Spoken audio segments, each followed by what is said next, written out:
Line. Surveillance, Sergeant Richmond. Sergeant Richmond, Sergeant Light from Cheyenne Mountain Test Control. How are you? I'm doing fine. Okay, I need you to terminate all exercise inputs coming to Cheyenne Mountain at this time. Copy. And stay on loop until I verify that connectivity is disconnected on the exercise side only. Okay, no, do not do any more inputs on the exercise side and stand by. I got Cheyenne Mountain on the line. Terminating all exercise inputs. So, over, in case you didn't know, there's exercise. Oh, yeah. The Black Ops program, Able Danger, and the shadow government involvement.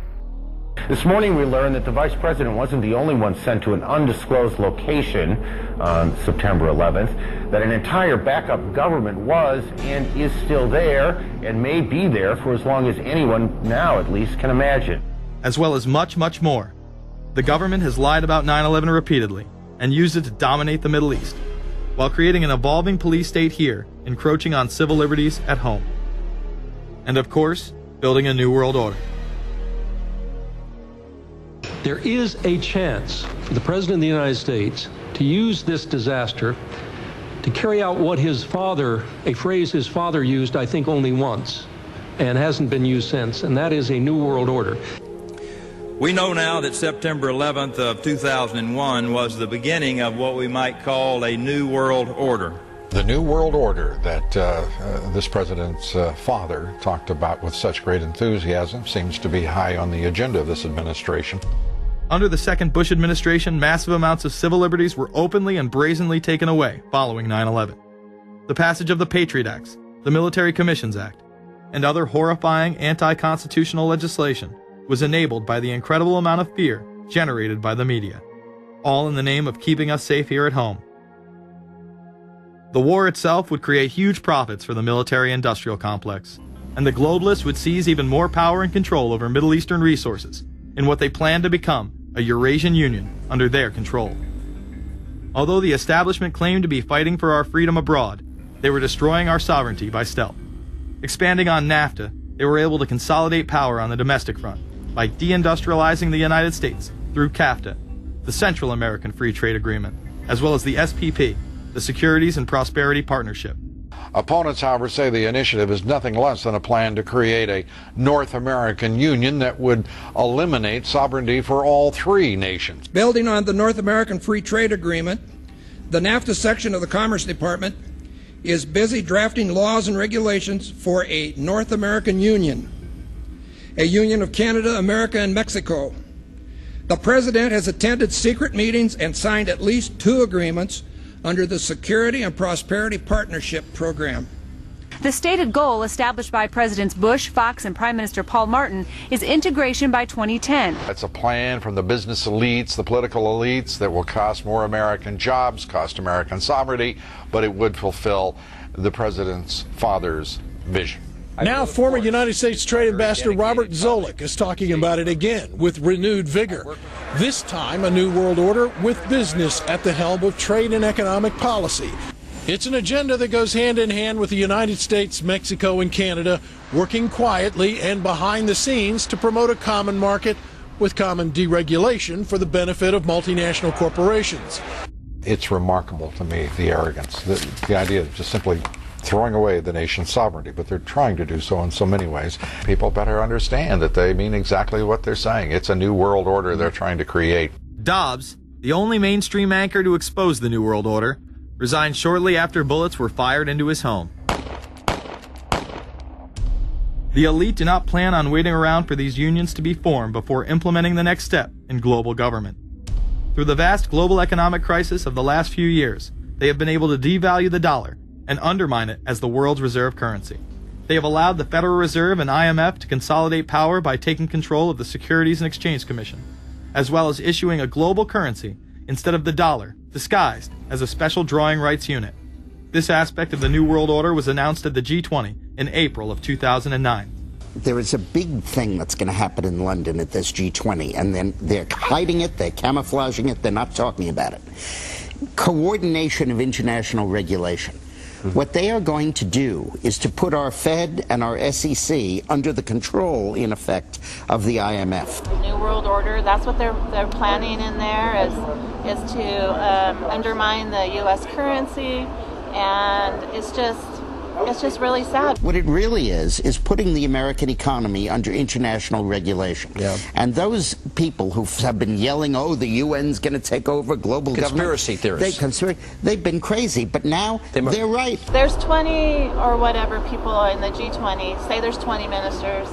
Thousands of us, and we can't get our voices heard. When Geithner said he would be open to the idea of a global currency last week, those conspiracy people had said and suggested that for years. Right. You're not wrong. Cash is becoming weeded out.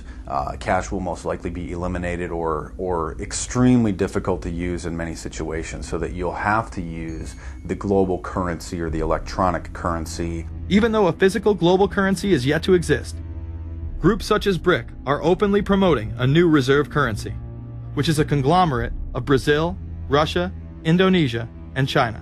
Get everyone in the whole world using one currency, which some people think that's a good idea. Russian President Dmitry Medvedev recently showed off a sample coin of the new world currency at the G8 in July of 2009. We have also agreed today additional resources of $1 trillion that are available to the world economy through the International Monetary Fund and other institutions. This includes 250 billion from special drawing rights, the reserve currency of the IMF, drawing rights that will be issued to countries who are part of the International Monetary Fund. I think a new world order is emerging, and with it the foundations of a new and progressive era of international cooperation. The head of the European Union is also calling for global government. 2009 is also the first year of global governance, with the establishment of the G20 in the middle of the financial crisis. Gordon Brown has called for a world constitution. We now need nothing short of a world constitution for the global financial system. Both Gordon Brown and Barack Obama had been groomed to be the next Anglo-American spokesman for this new world order after Bush and Blair stepped down. Here is Gordon Brown in front of the CBI prior to him being chosen to become Prime Minister. And it's only now that we can begin to understand that the world order that globalization brings and what it's going to look like. But what does the new world order mean for countries like ours who are looking to succeed? And the question for us is how we meet and master all these challenges to ensure that Britain enhances its competitiveness in the process and realizes what I believe is our destiny of success in this new world order. A new world is emerging. It is a new world order with significantly different and radically new challenges for the future. President Barack Obama has also espoused similar views on globalism. Here he is in Berlin, Germany, in July of 2008, in what media have dubbed his New World Order speech. Well, there have been extraordinary scenes in Berlin tonight as thousands of people gathered to hear Barack Obama deliver key foreign policy speech on his current European tour. The Democratic presidential hopeful laid out his vision for America's place in a new world order. In this new world, such dangerous currents have swept along faster than our efforts to contain them. And that is why we cannot afford to be divided. No one nation, no matter how large or powerful, can defeat such challenges alone. But the burdens of global citizenship continue to bind us together. In this new century, Americans and Europeans alike will be required to do more, not less. Partnership and cooperation among nations is not a choice. It is the only way, the one way, to protect our common security and advance our common humanity. That is why America cannot turn inward. That is why Europe cannot turn inward. America has no better partner than Europe.